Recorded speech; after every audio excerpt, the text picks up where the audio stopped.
మీకు best example ఏంటంటే ఎక్కువ మంది పల్లెటూరులో బెస్ట్ అవైలబుల్ స్కూల్స్ అని ఉండే ఇంతకుముందు.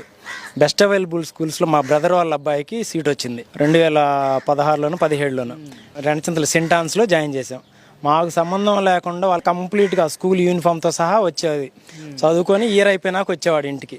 గవర్నమెంట్ చేంజ్ అయింది, వాళ్ళు ఫీజు కట్టమని మొదలు పెట్టుకున్నారు. అదేంటంటే ఎస్సీ కార్పొరేషన్ నుంచి నిధులు లేవంట. వీళ్ళకి వచ్చేసి అమ్మఒడి అని చెప్పేసి ఒకటి 15,000 వేస్తున్నారు. 2 పిల్లలు ఇంటర్మీడియట్, వాళ్ళకి సపరేట్గా స్కాలర్షిప్లు పెట్టుకోవాలంట. ఒక అమ్మాయి అగ్రికల్చర్ డిప్లొమా, ఆ అమ్మాయి కంప్లీట్గా ఫీజులు కట్టుకున్నాం. మాకు మేలు జరిగినట్ట నష్టం జరిగినట్ట అండి? 15,000 ఇస్తుండు, ఫీజు 60,000 కట్టుకోవాల్సి వస్తుంది స్కూల్లో. అదే ఎస్సీ కార్పొరేషన్ మాకు లేదు, ఈ డబ్బులు మిగిలాయి.